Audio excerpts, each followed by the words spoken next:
இஸ்லாமியர்களின் மத உரிமையில் தலையிடும் வகையில் வக்ஃபு சட்ட திருத்தத்தை மத்திய அரசு கொண்டு வந்துள்ளதாக முதலமைச்சர் மு.க.ஸ்டாலின் குற்றம் சாட்டினார். வக்ஃபு வாரிய சட்ட திருத்தத்தை முழுமையாக திரும்ப பெற கோரி சட்டப்பேரவையில் தீர்மானம் கொண்டு வந்த அவர் மத்திய அரசின் வக்ஃபு வாரிய சட்ட திருத்தம் இஸ்லாமிய மக்களை வஞ்சிப்பதாக சாடினார். வக்ஃபு சட்ட திருத்தத்திற்கு எதிராக தமிழ்நாடு அரசு சட்டப்பேரவையில் கொண்டு வந்த தீர்மானம் ஒருமனதாக நிறைவேறியது. மத்திய அரசு கொண்டு வந்த வக்ஃபு வாரிய மசோதா சிறுபான்மையினருக்கு எதிரானது என்ற கருத்துடன் பிரதான எதிர்க்கட்சியான அதிமுக தமிழ்நாடு அரசின் தீர்மானத்திற்கு ஆதரவளித்தது. ஆனால் பாஜக எம்எல்ஏக்கள் நால்வரும் தீர்மானத்தை எதிர்த்து வெளிநடப்பு செய்தனர். டெல்லி சென்ற எடப்பாடி பழனிசாமி இருமொழி கொள்கைக்கு ஆதரவாக அமித்ஷாவிடம் பேசியதற்கு முதலமைச்சர் மு.க.ஸ்டாலின் நன்றி தெரிவித்துள்ளார். வக்ஃபு வாரிய திருத்த சட்டம் தொடர்பாக பேரவையில் உரையாற்றிய முதல்வர் அடுத்த முறை டெல்லி செல்லும் போது வக்ஃபு சட்ட திருத்தம் தொடர்பாகவும் பேச வேண்டும் என இபிஎஸ்க்கு தனது கோரிக்கையை தெரிவித்தார். இனி அதிமுகவில் ஓபிஎஸ்ஐ இணைப்பதற்கு சாத்தியம் கிடையாது என எடப்பாடி பழனிசாமி திட்டவட்டமாக தெரிவித்திருக்கிறார். தூத்துக்குடி விமான நிலையத்தில் செய்தியாளர்களை சந்தித்த அவர் அதிமுக கட்சி தலைமை அலுவலகத்தை ரவுடிகளை வைத்து சூறையாடிய ஓபிஎஸ்க்கு அதிமுகவில் இருப்பதற்கு தகுதியே இல்லை என காட்டமாக தெரிவித்திருக்கிறார். எந்த காலத்திலும் அதிமுக வெற்றி பெற்றுவிடக் கூடாது என்ற எண்ணத்துடன் எடப்பாடி பழனிசாமி செயல்படுவதாகவும் கட்சியின் பொதுச் செயலாளர் பதவியில் இருந்து அவரே தானாக விலகுவது நல்லது என்றும் முன்னாள் முதலமைச்சர் ஓ.பன்னீர்செல்வம் ஆவேசமாக தெரிவித்தார். சென்னை விமான நிலையத்தில் பேட்டியளித்த அவர் அதிமுக அலுவலகத்தை இபிஎஸ் தரப்பினரே அடித்து உடைத்ததாக கூறினார். டெல்லி மிட்டா மிராசுகள் நிறைந்த பகுதி என்பதை காட்டுகின்ற வகையில் எடப்பாடி பழனிசாமி உருட்டப்பட்டு இருக்கிறார் என அமைச்சர் சேகர் பாபு தெரிவித்துள்ளார். சென்னையில் செய்தியாளர்களுக்கு பேட்டியளித்த போது தேசிய ஜனநாயக கூட்டணி குறித்து எதிர்க்கட்சித் தலைவர் எடப்பாடி பழனிசாமி மழுப்பலான பதிலையே தெரிவித்திருப்பதாக கூறினார். பாஜக, அதிமுக, பாமக எம்எல்ஏக்களாகிய நாங்கள் எல்லாம் ஒரே கூட்டணிங்க என்று தாம் யாரிடமும் எந்த கருத்தையும் தெரிவிக்கவில்லை என அதிமுக பொருளாளர் திண்டுக்கல் ஸ்ரீனிவாசன் தெரிவித்திருக்கிறார். அதிமுகவின் கூட்டணி தொடர்பாக கட்சியின் பொதுச் செயலாளர் எடப்பாடி பழனிசாமி தான் அறிவிப்பார் என்றும் திண்டுக்கல் ஸ்ரீனிவாசன் விளக்கம் அளித்திருக்கிறார். டாஸ்மாக் ஊழல் புகாரை சுட்டிக்காட்டி மாநிலம் முழுவதும் அதிமுகவினர் போஸ்டர் ஒட்டியிருப்பதால் பரபரப்பு ஏற்பட்டது. டாஸ்மாகில் அமலாக்கத்துறை சோதனை நடத்தி மோசடி குற்றச்சாட்டை முன்வைத்ததை கையில் எடுத்த பாஜக தொடர் போராட்டங்களை முன்னெடுத்து வருகிறது.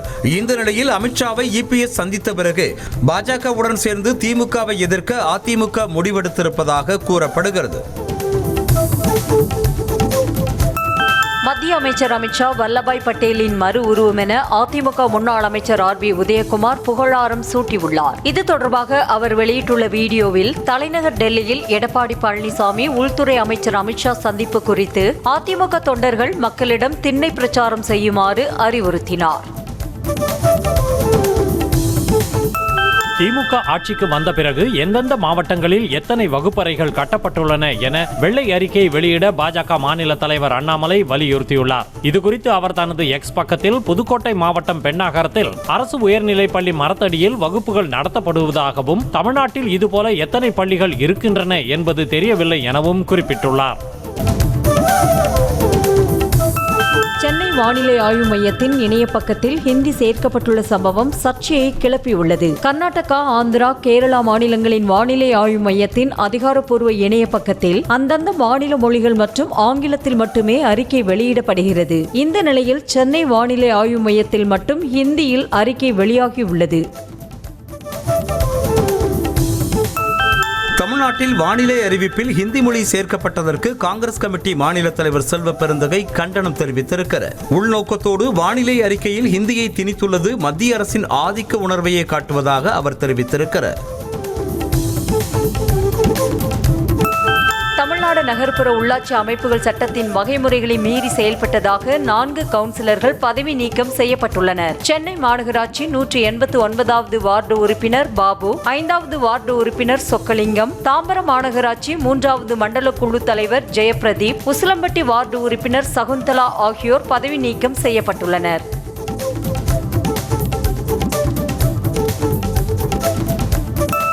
வேங்கை வயல் விவகாரம் தொடர்பாக சிபிசிஐடி போலீசார் நடத்திய விசாரணை முழுமையாக இல்லை என கூறி தாக்கல் செய்யப்பட்ட மனு மீது பதிலளிக்க சென்னை உயர்நீதிமன்றம் உத்தரவிட்டுள்ளது. இது தொடர்பான விசாரணையின் போது காவல்துறையின் விசாரணை முழுமையாக இல்லை என்று கூறும் குற்றச்சாட்டுக்கு எந்த ஆதாரங்களும் இல்லை என நீதிபதிகள் தெரிவித்தனர்.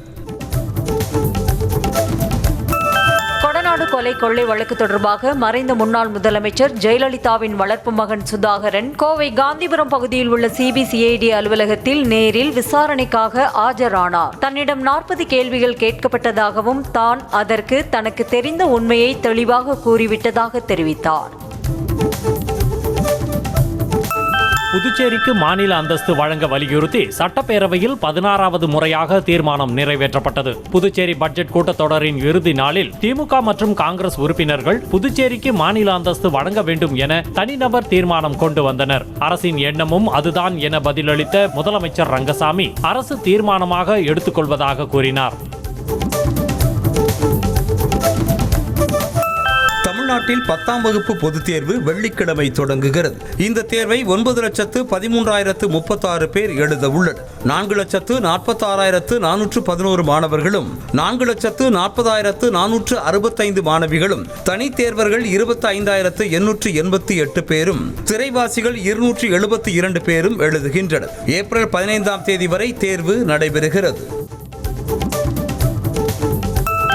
சென்னையில் ஆபரண தங்கத்தின் விலை 320 ரூபாய் உயர்ந்துள்ளது. 22 கேரட் தங்கத்தின் விலை சவரனுக்கு 320 ரூபாய் உயர்ந்து 65,880 ரூபாய்க்கு விற்பனை செய்யப்படுகிறது. 1 கிராம் தங்கத்தின் விலை 40 ரூபாய் அதிகரித்து 8,235 ரூபாய்க்கு விற்பனை செய்யப்படுகிறது. வெள்ளியின் விலையில் மாற்றமில்லாமல் கிலோ 1,11,000 ரூபாய்க்கும் கிராம் ஒன்றிற்கு 111 ரூபாய்க்கும் விற்பனை செய்யப்படுகிறது. ரஷ்ய அதிபர் புதின் விரைவில் இந்தியா வரவுள்ளதாக அறிவிக்கப்பட்டுள்ளது. 3வது முறை பிரதமராக பதவியேற்ற பிறகு முதல் வெளிநாட்டு பயணமாக ரஷ்யா சென்ற மோடி இந்தியாவிற்கு வர வேண்டும் என புதினுக்கு அழைப்பு விடுத்தார். அதனை ஏற்று அதிபர் புதின் விரைவில் இந்தியா வரவிருப்பதாகவும் அதற்கான ஏற்பாடுகள் நடைபெற்று வருவதாகவும் ரஷ்ய வெளியுறவு அமைச்சர் செர்ஜி லாவ்ரோவ் தெரிவித்தார். நீதித்துறை பணிகளில் இருந்து விலக்கி வைக்கப்பட்டுள்ள நீதிபதி யஸ்வந்த் வர்மாவை எந்த உயர்நீதிமன்றத்திலும் பணியமர்த்தக்கூடாது என்றும் அவர் மீது உடனடியாக FIR பதிவு செய்ய வேண்டும் எனவும் பல்வேறு பார் கவுன்சில்களின் தலைவர்கள் வலியுறுத்தியுள்ளனர். இந்த விவகாரம் குறித்து பேசுவதற்காக தலைமை நீதிபதி சஞ்சீவ் கண்ணாவை சந்திக்க பல்வேறு பார் கவுன்சில்களின் தலைவர்கள் உச்ச நீதிமன்றத்திற்கு வந்தனர். மத்திய பிரதேசத்தின் ரேவா மாநகராட்சி கூட்டத்தில் கவுன்சிலர்களுக்கிடையே மோதல் வெடித்த சம்பவம் பெரும் பரபரப்பை ஏற்படுத்தியது. மாநகராட்சி பட்ஜெட் மீதான விவாதத்தின் போது பாஜக காங்கிரஸ் கவுன்சிலர்கள் ஒருவரையொருவர் தாக்கிக் கொண்டனர். ஜம்மு காஷ்மீரின் கத்துவாவில் பாதுகாப்பு படையினருக்கும் பயங்கரவாதிகளுக்கும் இடையே நடைபெற்ற மோதலில் போலீசார் காயமடைந்ததாக தகவல் வெளியாகியுள்ளது. கடந்த 4 நாட்களாக நடைபெற்ற தேடுதல் வேட்டைகளுக்கு பிறகு ராஜ்பாக்கின் காதி ஜூதானா பகுதியில் உள்ள ஜாக்கோலே கிராமத்திற்கு அருகே பயங்கரவாதிகள் கண்டறியப்பட்டு இரு தரப்பினருக்கும் இடையே துப்பாக்கி சண்டை நடந்ததாக அதிகாரிகள் தெரிவித்துள்ளனர். 100 நாள் வேலை திட்டத்தில் தமிழ்நாட்டிற்கு வழங்கப்பட வேண்டிய 4034 கோடி ரூபாய் நிதியை மத்திய அரசு உடனடியாக விடுவிக்க கோரி தமிழ்நாட்டில் மார்ச் 29ஆம் தேதி திமுக சார்பாக ஆர்ப்பாட்டம் நடைபெறுகிறது. இதில் பாதிக்கப்பட்ட கிராமப்புற தொழிலாளர்களை பங்கேற்க செய்ய வேண்டும் என திமுகவினருக்கு முதலமைச்சர் மு க ஸ்டாலின் மடல் எழுதியிருக்கிறார். மத்திய வெளியுறவுத்துறை அமைச்சர் ஜெய்சங்கருக்கு முதலமைச்சர் மு க ஸ்டாலின் கடிதம் எழுதியிருக்கிறார். இது தொடர்பாக அவர் எழுதியிருக்கும் கடிதத்தில் தமிழ்நாடு மீனவர்களை இலங்கை கடற்படை கைது செய்யும் சம்பவங்கள் கடந்த சில மாதங்களாக அதிகரித்திருப்பதாகவும் கைது செய்யப்பட்ட ராமேஸ்வரம் மீனவர்களை உடனடியாக விடுவிக்க நடவடிக்கை எடுக்க வேண்டும் எனவும் கேட்டுக்கொண்டார். தமிழ்நாடு மீனவர் பிரச்சினைக்கு நிரந்தர தீர்வு காணும் வகையில் இருதரப்பு பேச்சுவார்த்தைக்கு ஏற்பாடு செய்ய வேண்டும் என பாமக தலைவர் அன்புமணி வலியுறுத்தியிருக்கிறார். மீனவர்களின் வாழ்வாதாரம் தொடர்புடைய சிக்கலை மனித நேயத்தோடு அணுகுமாறும் அவர் கோரிக்கை விடுத்திருக்கிறார். தமிழ்நாடு முழுவதும் பொது இடங்கள், தேசிய மாநில நெடுஞ்சாலைகள் உள்ளிட்ட இடங்களில் உள்ள கொடிக்கம்பங்களை ஏப்ரல் 21ஆம் தேதிக்குள் அகற்ற வேண்டும் என சென்னை உயர்நீதிமன்றம் இறுதி கெடு விதித்துள்ளது. சென்னையைச் சேர்ந்த வழக்கறிஞர் ராகேஷ் என்பவர் தொடர்ந்த பொதுநல வழக்கில் உயர்நீதிமன்றம் உத்தரவிட்டுள்ளது.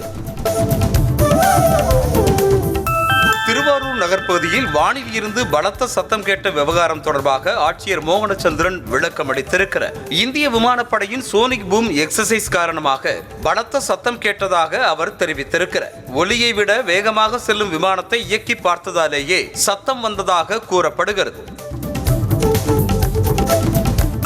சென்னை மண்ணடியில் மனைவி மீது ஏற்பட்ட சந்தேகத்தால் 2.5 வயது மகளை கழுத்தை நெரித்து கொலை செய்துவிட்டு நாடகம் ஆடிய தந்தையை போலீசார் கைது செய்தனர். லிங்கிச்செட்டி தெருவைச் சேர்ந்த ஜாவித் என்பவரை போலீசார் கைது செய்து விசாரணை நடத்தியதில் மனைவி மீது ஏற்பட்ட சந்தேகத்தால் தனது மகளை கழுத்தை நெரித்து கொலை செய்ததாக வாக்குமூலம் அளித்துள்ளார்.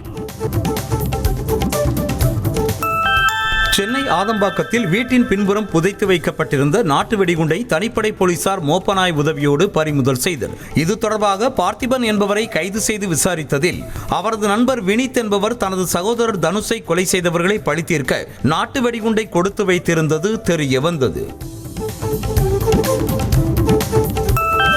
தேனி மாவட்டம் போடிநாயக்கனூர் பேருந்து நிலையம் அருகே உள்ள டாஸ்மாக் கடையை அப்புறப்படுத்த தீர்மானம் நிறைவேற்ற வேண்டும் என பாஜக கவுன்சிலர்கள் உள்ளிருப்பு போராட்டத்தில் ஈடுபட்டனர். இதனால் திமுக பாஜக நகர்மன்ற உறுப்பினர்களிடையே வாக்குவாதம் ஏற்பட்டது.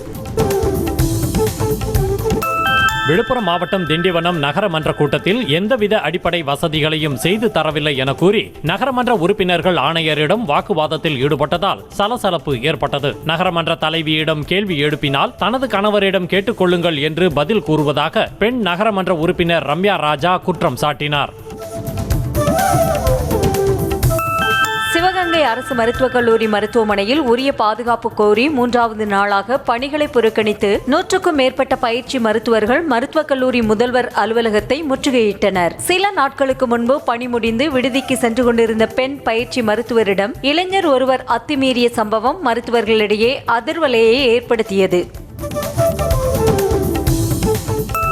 திருச்செந்தூர் முருகன் கோவிலில் பெருந்திட்ட வளாக பணிகளுக்கான வரைபடத்திற்கு 8 கோடி ரூபாய் செலவிடப்பட்டதாக சர்ச்சை எழுந்த நிலையில் அதில் அரசுக்கு எந்த பங்கும் கிடையாது என கோவில் தரப்பில் விளக்கம் அளிக்கப்பட்டுள்ளது. இதுகுறித்து வெளியிடப்பட்டிருக்கும் அறிக்கையில் உபயதாரர் பங்களிப்பு மூலம் அவர்களது நேரடி கண்காணிப்பில் பணிகள் நடைபெற்று வருவதாகவும் குறிப்பிடப்பட்டுள்ளது. திருவள்ளூர் மாவட்டம் திருமணிசை பேரூராட்சிக்கு சொந்தமான வணிக வளாக கடைகளை குத்தகைக்கு விடுவதில் சரியான வழிகாட்டு நெறிமுறைகள் பின்பற்றப்படவில்லை என கூறி பேரூராட்சி செயலரை மக்கள் முற்றுகையிட்டதால் பரபரப்பு ஏற்பட்டது. பேரூராட்சி செயலர் வெங்கடேசன் வணிக வளாக கடைகளை ஏலம் விட்டதில் வெளிப்படைத்தன்மை இல்லாமலும் வழிகாட்டு நெறிமுறைகளை சரியாக பின்பற்றாமலும் இருந்ததாக கூறப்படுகிறது. தூத்துக்குடி மாவட்டம் ஏரலில் மாற்றுத்திறனாளி வழக்கறிஞருக்கு கொலை மிரட்டல் விடுத்த தவேக மாவட்ட பொறுப்பாளர் விஜி சரவணன் உள்ளிட்ட 7 பேர் மீது போலீசார் வழக்கு பதிவு செய்தனர். கணேசபுரத்தைச் சேர்ந்த வழக்கறிஞர் பாலமுருகன் அளித்த புகார் அடிப்படையில் வன்கொடுமை தடுப்பு சட்டம் உள்ளிட்ட 5 பிரிவுகளில் ஏரல் போலீசார் வழக்கு பதிவு செய்திருக்கின்றனர். ராணிப்பேட்டை மாவட்டம் ஆற்காடு அருகே இட நெருக்கடியாலும் பாழடைந்த கட்டடத்தாலும் அரசு மருத்துவமனைக்கு வரும் நோயாளிகள் கடும் சிரமத்தை எதிர்கொண்டு வருகின்றனர். ஆற்காடு அரசு மருத்துவமனை செயல்பாட்டிற்கு வந்து 66 ஆண்டுகள் ஆன நிலையில் கட்டடங்கள் அனைத்தும் சிதிலமடைந்து காணப்படுகின்றன.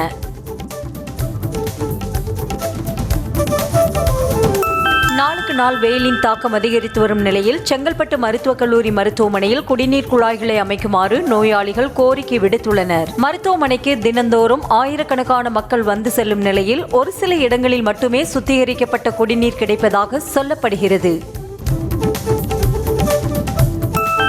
கடலூரில் கடந்த 2022ஆம் ஆண்டு மாற்றுத்திறனாளிகளுக்கு வழங்கப்பட்ட இலவச வீட்டுமனை பட்டா இடத்தை அளந்து முறைப்படுத்தி தராமல் காலம் தாழ்த்தி வருவதை கண்டித்து 100க்கும் மேற்பட்ட மாற்றுத்திறனாளிகள் வட்டாட்சியர் அலுவலகத்தில் குடியேறும் போராட்டத்தில் ஈடுபட்டனர். இதனால் வட்டாட்சியர் அலுவலகத்தில் பரபரப்பு நிலவியது. திண்டுக்கல் மாவட்டம் மலைக்கோட்டை அடிவாரத்தில் அமைந்துள்ள கிணற்றை சுத்தம் செய்ய வேண்டும் என கோரிக்கை எழுந்துள்ளது. கிணற்றில் கொட்டப்பட்டுள்ள கழிவுகளை மாநகராட்சி நிர்வாகம் அகற்றாததால் துர்நாற்றம் வீசுவதோடு நோய் தொற்று ஏற்படும் அபாயம் உள்ளதாகவும் கிணற்றை சுத்தம் செய்ய நடவடிக்கை எடுக்க வேண்டும் எனவும் பொதுமக்கள் கோரிக்கை விடுத்துள்ளனர்.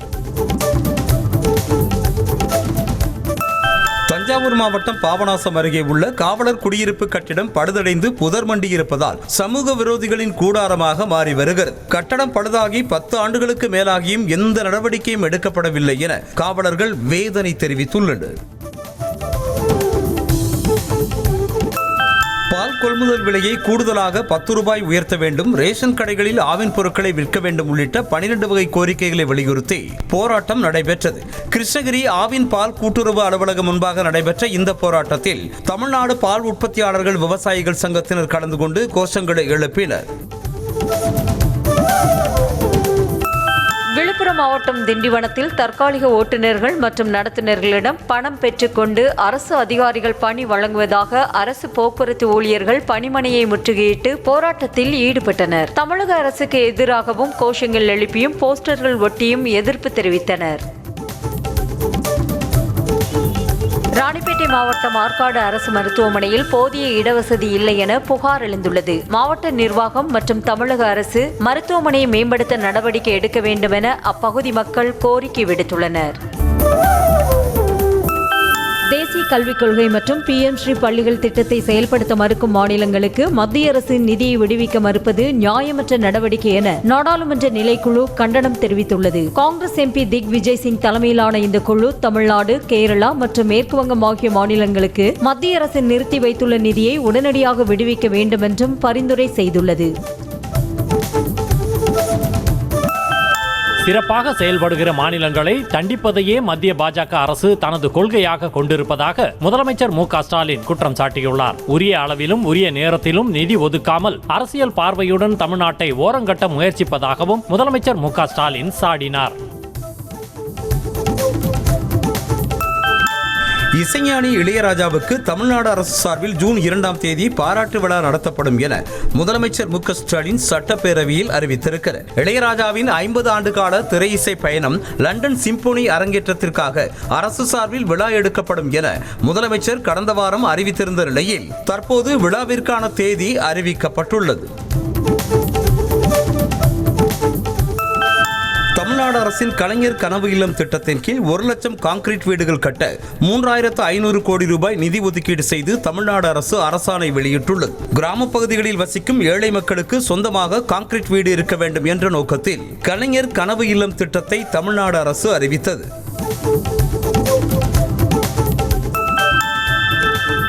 திருவள்ளூர் மாவட்டம் திருத்தணி சுற்றுவட்டார பகுதிகளில் பூட்டியிருக்கும் வீடுகளை நோட்டமிட்டு திருடும் கும்பலை போலீசார் கைது செய்தனர். ஒரு பெண் உட்பட 6 பேரை கைது செய்த போலீசார் அவர்களிடம் இருந்து 26 சவரன் நகை, 1 கிலோ வெள்ளி மற்றும் 2 இருசக்கர வாகனங்களை பறிமுதல் செய்து 6 பேரையும் நீதிமன்றத்தில் ஆஜர்படுத்தி சிறையில் அடைத்தனர்.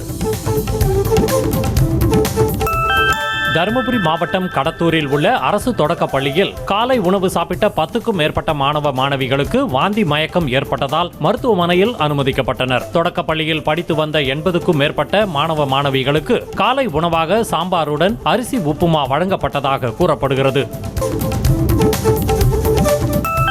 தேனி மாவட்டம் ஆண்டிப்பட்டி அருகே இளம் சிறார்களை குறிவைத்து கஞ்சா விற்பனையில் ஈடுபட்டு வந்த 3 கைது செய்த போலீசார் அவர்களுக்கு சப்ளை செய்த சென்னையை சேர்ந்த இளைஞரையும் கைது செய்தனர். தேவனாம்பட்டியைச் சேர்ந்த கார்த்திக் ராஜா, கொட்டோடைப்பட்டியைச் சேர்ந்த சூரிய லிங்குசாமி, ஐயனார்புரத்தைச் சேர்ந்த பாண்டியன் ஆகியோரும் சென்னை மீஞ்சூரை சேர்ந்த ஆறுமுகசாமியும் கைது செய்யப்பட்டனர்.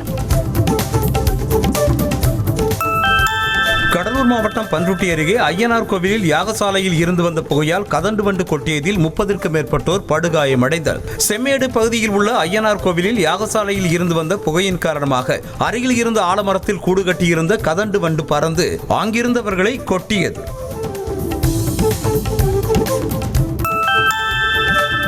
நாகை மாவட்டம் வெளிப்பாளையத்தில் மர்ம நபர் ஒருவர் இருசக்கர வாகனத்தில் பெட்ரோல் திருடும் CCTV காட்சி வெளியாகியுள்ளது. தொடர்ச்சியாக வீட்டின் வெளியே நிறுத்தப்படும் வாகனங்களில் பெட்ரோல் திருடப்படுவதால் போலீசார் நடவடிக்கை எடுக்க வேண்டும் என அப்பகுதியினர் கோரிக்கை விடுத்துள்ளனர். திருப்பத்தூர் மாவட்டம் ஆம்பூர் அருகே அரசு பள்ளி ஆண்டு விழாவில் சரித்திர பதிவேடு குற்றவாளி சிறப்பு விருந்தினராக பங்கேற்றது சர்ச்சையான நிலையில் சம்பந்தப்பட்ட பள்ளியின் தலைமை ஆசிரியர் பணியிட மாற்றம் செய்யப்பட்டார். ஆம்பூர் அருகே கன்றாம்பள்ளி அரசு நடுநிலைப் பள்ளியில் கடந்த 22ஆம் தேதி நடைபெற்ற ஆண்டு விழாவில் சரித்திர பதிவேடு குற்றவாளி கணேஷ் கலந்து கொண்டது சர்ச்சையானது.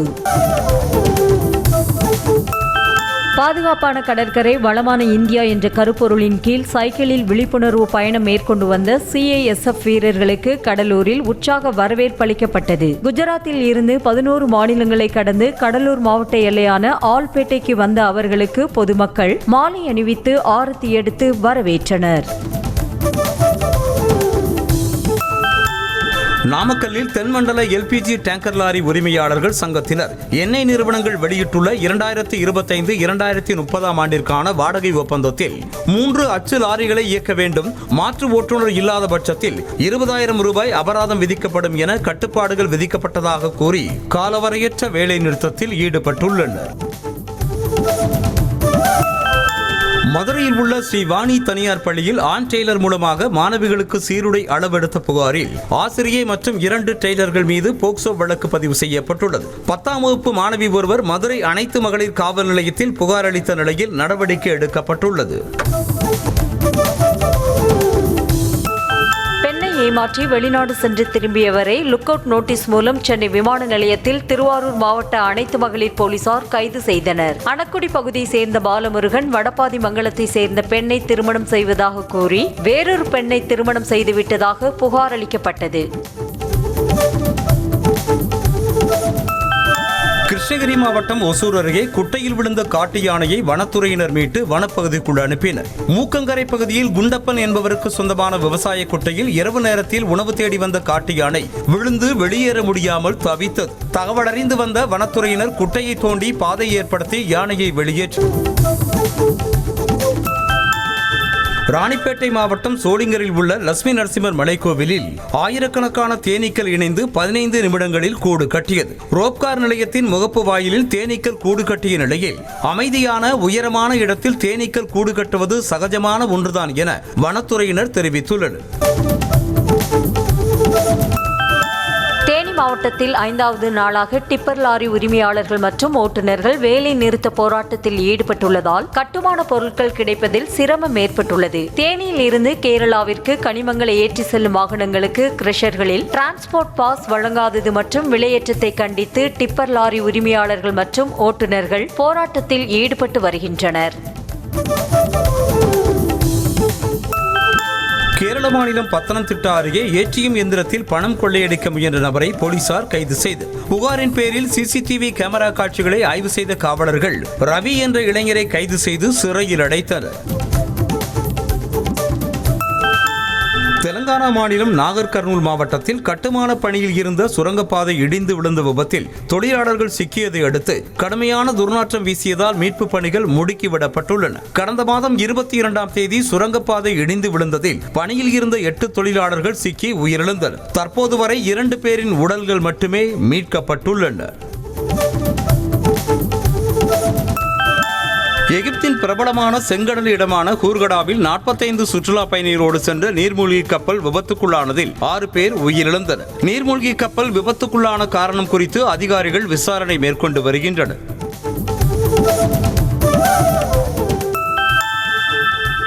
ஆப்கானிஸ்தான் நாட்டில் ஒரே நாளில் 2 முறை நிலநடுக்கம் ஏற்பட்டுள்ளதாக தேசிய நில அதிர்வு கண்காணிப்பு நிலையம் அறிவித்துள்ளது. ஆப்கானிஸ்தானின் நிலப்பரப்பில் இருந்து சுமார் 160 கிலோமீட்டர் ஆழத்தில் காலை 8:38 மணியளவில் 4.6 ரிக்டர் அளவில் நிலநடுக்கம் ஏற்பட்டது. மதியம் 1:58 மணியளவில் அந்நாட்டின் நிலப்பரப்பில் இருந்து 180 கிலோமீட்டர் ஆழத்தில் 5.2 ரிக்டர் அளவில் மற்றொரு நிலநடுக்கம் ஏற்பட்டது. திருவண்ணாமலை அருணாச்சலேஸ்வர கோவிலில் இயக்குனர் விக்னேஷ் சிவன் சாமி தரிசனம் செய்தார். முன்னதாக அவருக்கு கோவில் நிர்வாகம் சார்பில் உற்சாக வரவேற்பு அளிக்கப்பட்டது. பின்னர் அதிகாலையில் நடைபெற்ற பூஜையில் பங்கேற்ற அவர் பின்னர் அருணாச்சலேஸ்வரரை மனமுருகி வழிபட்டார். விருதுநகர் மாவட்டம் ஸ்ரீவில்லிபுத்தூர் அருகே அமைந்துள்ள சதுர்கிரி சுந்தரமகாலிங்கம் கோவிலில் பங்குனி மாத பிரதோஷத்தையொட்டி ஏராளமான பக்தர்கள் மலையேறி சென்று சாமி தரிசனம் செய்தனர். பங்குனி மாத பிரதோஷம் மற்றும் அமாவாசையை முன்னிட்டு மார்ச் 27 முதல் 30 வரை 4 நாட்களுக்கு பக்தர்கள் சதுர்கிரி மலைக்கோவிலுக்கு செல்ல அனுமதி வழங்கப்பட்டுள்ளது. தேனி மாவட்டம் உத்தமபாளையம் அருகே சின்னமனூர் அருள்மிகு சிவகாமி அம்மன் உடனுறை பூலானந்தீஸ்வரர் கோவிலில் 108 சங்காபிஷேக மண்டல பூஜை வெகு சிறப்பாக நடைபெற்றது. இதில் சுற்றுவட்டார பகுதிகளைச் சேர்ந்த திரளான பக்தர்கள் கலந்து கொண்டு சாமி தரிசனம் செய்தனர்.